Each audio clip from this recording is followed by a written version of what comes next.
ഏവർക്കും പുതിയൊരു അധ്യായത്തിലേക്ക് ഹാർദവമായ സ്വാഗതം. ഈ അധ്യായത്തിൽ നമ്മൾ ഇന്ന് വിശകലനം ചെയ്യുന്നത് അത്തം നക്ഷത്രക്കാരുടെ 2024 ആണ്ട് ജൂലൈ ആഗസ്റ്റ് മാസങ്ങളിലെ ഗുണദോഷ ഫലങ്ങളാണ്. ഞാൻ എല്ലാ വീഡിയോയിലും പറയുന്ന ഒരു കാര്യം തന്നെയാണ്, വീണ്ടും ആവർത്തിക്കുകയാണ്. ഇത് അത്തം നക്ഷത്രത്തിൽ പിറന്നവരുടെ പൊതുവായ ഫലമാണ് നമ്മളിവിടെ വിശകലനം ചെയ്യുന്നത്. നിങ്ങൾക്ക് ഓരോരുത്തർക്കും വ്യക്തിഗത ഫലം ലഭിക്കുന്നതിനായിട്ട് നിങ്ങളുടെ ജാതകം ഒരു ഉത്തമനായ ജ്യോതിഷിയെ കാണിച്ച് രാശി ചിന്തനം നടത്തി മുന്നോട്ട് പോകുന്നതാണ് എന്തുകൊണ്ട് നല്ലത്. പൊതുവായ ഫലത്തിലേക്ക് വരാം. അത്തം നക്ഷത്രത്തിൽ പിറന്നവർക്ക് ഈ 2024 ആണ്ട് ജൂലൈ ആഗസ്റ്റ് മാസങ്ങളിൽ ഈശ്വര ചിന്ത വർദ്ധിച്ചിരിക്കുന്ന ഒരു സമയമാണ്. നിങ്ങൾ ഈശ്വര അനുഗ്രഹത്താൽ അല്ലെങ്കിൽ ഈശ്വരനെ ഭജിക്കുന്ന സമയമാണ്. ഈശ്വര അനുഗ്രഹത്താൽ ജീവിതത്തിൽ വളരെ നല്ല മാറ്റങ്ങളൊക്കെ അധികമായിട്ടുണ്ടാകുന്നൊരു സമയമാണ്. ഇതിൽ തൊഴിൽ അന്വേഷകർക്കൊക്കെ ഗുണകരമായ സമയമാണ്. നിങ്ങൾ സ്ഥിര വരുമാനം തീർച്ചയായിട്ടും കണ്ടെത്തുന്ന സമയമാണ്. നിങ്ങളുടെ സന്താനഭാവവും ഗുണകരമായിട്ടാണ് കാണുന്നത്. സന്താനങ്ങൾക്ക് മേന്മയുള്ള ജോലി ഉദ്യോഗമൊക്കെ ലഭിക്കാനുള്ള സാധ്യത കാണുന്നുണ്ട്. നാളിതുവരെ ധനരംഗത്തുള്ള ഉണ്ടായിരുന്ന തടസ്സങ്ങൾ, ബുദ്ധിമുട്ടുകളൊക്കെ ഈ ജൂലൈ ആഗസ്റ്റ് മാസത്തിൽ മാറിക്കിട്ടുന്ന ഒരു സാധ്യത കാണുന്നുണ്ട്. പൊതുരംഗത്ത് പ്രവർത്തിക്കുന്ന രാഷ്ട്രീയക്കാർക്കൊക്കെ വൻ നേട്ടത്തിനുള്ള സാധ്യത കാണുന്നു. ആഗ്രഹിച്ച പോലുള്ള സീറ്റുകൾ കിട്ടുക, ആഗ്രഹിച്ച സ്ഥാനത്തെത്താൻ പറ്റുകയൊക്കെ ചെയ്യാൻ പറ്റുന്ന സമയമാണ്. പൊതുവെ ജനങ്ങളുടെ അടക്കം ഒരു ഗുണകരമായ മാറ്റം, ഒരു അഭിപ്രായം നിങ്ങൾക്ക് ഉണ്ടാവും, നിങ്ങൾക്ക് വേണ്ടി ഉണ്ടാവും. ചെറിയ സ്ഥലങ്ങളിലൊക്കെ ചെറിയ ചെറിയ ഇലക്ഷനൊക്കെ നടക്കുമല്ലോ, ചില കോപ്പറേറ്റീവ് സംരംഭങ്ങളിലൊക്കെ, അതിലൊക്കെ നിങ്ങൾക്ക് വിജയിച്ചിട്ട് അതിൻ്റെയൊക്കെ തലപ്പത്തേക്ക് എത്താൻ സാധിക്കുന്ന ഒരു സമയവും കൂടിയാണ്.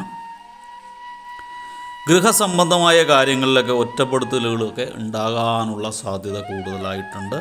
അതുകൊണ്ട് ഭവനത്തിൽ അത്ര ഗുണകരമായിട്ട് കാണുന്നില്ല. ഒരു ചെറിയ പിണക്കങ്ങളൊക്കെ ഉണ്ടാകാനുള്ള സാധ്യത കുടുംബ അംഗങ്ങളുമായിട്ട് നോക്കുമ്പോൾ ഉണ്ടാകുന്നു. വ്യാപാരികൾക്ക്, ബിസിനസ് ചെയ്യുന്നവർക്കൊക്കെ കാലം അനുകൂലമാണ്. നിങ്ങൾക്ക് അപ്രാപ്യമായ കാര്യങ്ങൾ ആലോചിച്ചിട്ട് വളരെ മനസ്സ് വേദനിപ്പിക്കരുത്. ആവശ്യമില്ലാത്ത കാര്യങ്ങളൊക്കെ, നിങ്ങളെ കൊണ്ട് നടക്കാത്ത കാര്യത്തിനെക്കുറിച്ച് ആലോചിച്ച് മനസ്സ് വേദനിപ്പിക്കാനുള്ള ഒരു സാധ്യത കാണുന്നുണ്ട്. ദയവായി അങ്ങനെയുള്ള ശ്രമങ്ങൾ ഉപേക്ഷിക്കുക. നിങ്ങൾ യാത്രാവേളകളൊക്കെ നന്നായിട്ട് ശ്രദ്ധിച്ചിട്ടായിരിക്കണം യാത്ര ചെയ്യേണ്ടത്. യാത്രാവേളകളിൽ തുടങ്ങുന്നത് ശിവഭഗവാനെ മനസ്സിൽ ധ്യാനിച്ചിട്ടുണ്ട് മാത്രം യാത്രകൾ ആരംഭിക്കുക. നിങ്ങൾക്ക് വാഹനം മൂലം നഷ്ടം സംഭവിക്കാനുള്ള സാധ്യത കൂടുതലായിട്ട് കാണുന്നുണ്ട്. നിങ്ങൾക്ക് ഉദ്യോഗത്തിൽ നിന്നും കൂടുതൽ വരുമാനം ലഭിക്കാനുള്ള സാധ്യതയുണ്ട്. പ്രമോഷനൊക്കെ കിട്ടാനുള്ള സാധ്യതയുണ്ട്. ശമ്പള വർധനവ് ഉണ്ടാകാനുള്ള സാധ്യത കാണുന്നുണ്ട്. വ്യവഹാരങ്ങളിലൊക്കെ നിങ്ങൾക്ക് വിജയം പ്രതീക്ഷിക്കാവുന്ന സമയമാണ്. കോടതി വ്യവഹാരമായിക്കോട്ടെ, മറ്റ് ഇതര തർക്കങ്ങളിലായിക്കോട്ടെ, വിധി നിങ്ങൾക്ക് അനുകൂലമായിരിക്കും. നിങ്ങൾക്ക് വരവ് ചിലവ് കണക്കൊക്കെ പൊരുത്തപ്പെട്ട് പോകാൻ നന്നേ ബുദ്ധിമുട്ടേണ്ടി വരുന്നതുകൊണ്ട് കുടുംബ ബഡ്ജറ്റൊക്കെ അത്ര കൊണ്ട് ഗുണകരമാണെന്ന് പറയാൻ പറ്റത്തില്ല. എന്നാൽ സഹപ്രവർത്തകരുടെ സഹായം നിങ്ങൾക്ക് ഉണ്ടാകുന്ന മൂലം, സഹപ്രവർത്തകരിലെ ചിലരൊക്കെ നിങ്ങളെ സഹായിക്കുന്നതാണ് മൂലം സാമ്പത്തിക വിഷമമൊക്കെ മാറിക്കിട്ടുന്നതാണ്. ചിലരെയൊക്കെ ഒന്ന് സോപ്പിട്ട് ചില സാമ്പത്തിക അവസ്ഥയൊക്കെ പറയുമ്പോൾ അവരൊക്കെ നിങ്ങളെ സഹായിക്കുന്നതാണ്. അങ്ങനെയൊക്കെ നിങ്ങളുടെ ചില ഹോസ്പിറ്റൽ കേസൊക്കെ വന്ന് നമ്മുടെ കയ്യിൽ ചിലപ്പോൾ പണം തികയാണ്ട് വരുമല്ലോ. അങ്ങനെയൊക്കെ വരുമ്പോൾ സഹപ്രവർത്തകർ നിങ്ങളെ സഹായിക്കുന്നതാണ്. ഇതൊക്കെയാണ് ഞാൻ ഉദ്ദേശിച്ചത്. നിങ്ങളുടെ സന്തോഷകരമായ ദാമ്പത്യ ജീവിതത്തിന് വേണ്ടി പല വിട്ടുവീഴ്ചകളും നിങ്ങൾ ചെയ്യേണ്ട ഒരു സമയമാണ്. അത് തയ്യാറാവുന്ന സമയമാണ്. അനാവശ്യമായ ദുർശാഠ്യം പിടിച്ചുകൊണ്ടിരുന്നു കഴിഞ്ഞാൽ നിങ്ങളുടെ ദാമ്പത്യ ജീവിതം താറുമാറാവും. ചില വിട്ടുവീഴ്ച മനോഭാവം ഉണ്ടെങ്കിൽ കാര്യങ്ങളൊക്കെ ഗുണകരമായി മാറുന്നതാണ്. നിങ്ങൾ സ്വന്തം വീട് മാറി താമസിക്കേണ്ട ചില സാഹചര്യങ്ങളൊക്കെ വന്നുപെടുന്നുണ്ട് ഈ 2 മാസങ്ങളിൽ. ഉദ്യോഗാർത്ഥികൾക്ക് അല്ലെങ്കിൽ ഉദ്യോഗസ്ഥർക്കൊക്കെ ഉദ്യോഗത്തിൽ സ്ഥാനക്കയറ്റം ലഭിക്കാനുള്ള സാധ്യതയുണ്ട്. നിങ്ങൾക്ക് എടുത്തു പറയേണ്ടത് യാത്രാവേളകളിൽ ധനനഷ്ടത്തിനുള്ള സാധ്യത കാണുന്നുണ്ട്. അതുകൊണ്ട് തീർച്ചയായിട്ടും ധനമടങ്ങിയ അല്ലെങ്കിൽ സ്വർണ്ണാഭരണങ്ങളൊക്കെ സൂക്ഷിച്ചുപയോഗിക്കുക. വലിയ യാത്രകളൊക്കെ ചെയ്യുമ്പോൾ അതൊക്കെ ഉപയോഗിക്കാതെ സാധാരണ രീതിയിൽ പോകുന്നതായിരിക്കും നല്ലത്. ആഭരണങ്ങളൊക്കെ അണിയുന്നതെന്ന് ഒഴിവാക്കുന്നതല്ലായിരിക്കും ഈ 2 മാസം. ചിലർക്കൊക്കെ ഉപരിപഠനത്തിനുള്ള യോഗം കാണുന്നുണ്ട്.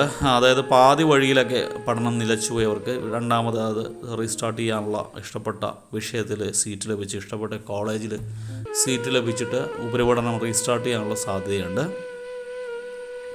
നിങ്ങളുടെ വരുമാനത്തിൻ്റെ നല്ലൊരു ഭാഗവും കടം വീട്ടാൻ ശ്രമിക്കുന്നതാണ്. ഈ പലിശയൊക്കെ കൊടുത്ത് കൂടുതലായിട്ട് പോകുന്നത് കണ്ടപ്പോൾ ഇതിനൊരു അറുതി വരുത്തണമെന്നുള്ള ഒരു തീരുമാനമെടുക്കുകയും നിങ്ങളുടെ വരുമാനത്തിൽ നല്ലൊരു ശതമാനം നിങ്ങളുടെ നിലവിലുള്ള കടങ്ങൾ വീട്ടി പഴയപടി ഒരു കടമില്ലാതെ ബാധ്യതകളൊന്നുമില്ലാതെ ഫ്രീ ഹാൻഡായിട്ട് ജീവിക്കാനുള്ളൊരു രീതിയിലേക്ക് നിങ്ങളൊരു തീരുമാനമെത്തുകയും വരുമാനത്തിൽ നല്ലൊരു ശതമാനം ആ ബാധ്യതകൾ തീർക്കാനായിട്ട് നിങ്ങൾ ഉപയോഗിക്കുകയും ചെയ്യുന്നതാണ്.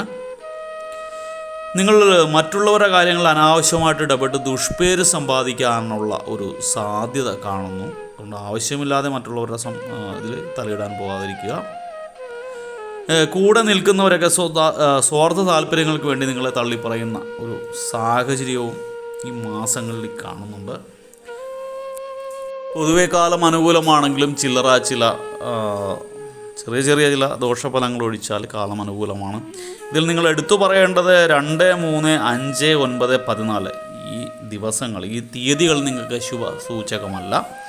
ശുഭ കാര്യങ്ങളൊന്നും ഈ തീയതികളിൽ ചെയ്യാതിരിക്കുന്നതായിരിക്കും ഗുണകരം. യാത്ര പോകുന്നതൊക്കെ സൂക്ഷിച്ച് പോകുക. ആ സമയത്തുള്ള യാത്രകൾ ഈ തീയതികളിൽ ഒഴിവാക്കുന്നതായിരിക്കും ഗുണകരമാകുന്നത്. നിങ്ങൾ തീർച്ചയായിട്ടും വെള്ളിയാഴ്ചകളിലൊക്കെ ഗണപതിക്ക് പാൽപ്പായസം നിവേദിക്കേണ്ടത് അത്യാവശ്യമാണ്. ഗണപതി ക്ഷേത്രം ദർശിച്ച് ഭഗവാന് പാൽപ്പായസം നിവേദിക്കുക. ഒപ്പം നാഗങ്ങൾക്ക് തളിച്ചുകൂട, ഞായറാഴ്ചകളിലൊക്കെ നാഗങ്ങൾക്ക് തളിച്ചുകൂട നടത്തുന്നത് ഗുണകരമായിരിക്കും.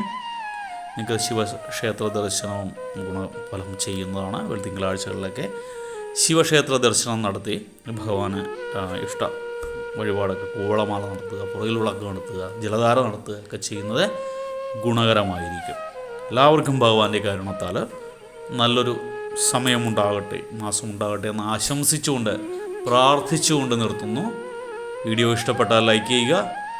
തുടർന്നുള്ള മാസങ്ങളിലെ വീഡിയോ കൃത്യമായി ലഭിക്കുന്നതിനായിട്ട് ചാനൽ സബ്സ്ക്രൈബ് ചെയ്തിട്ടില്ല എങ്കിൽ സബ്സ്ക്രൈബ് ചെയ്യുക. ഒരിക്കൽ കൂടി നന്ദി പറഞ്ഞുകൊണ്ട് നിർത്തുന്നു. നന്ദി, നമസ്കാരം.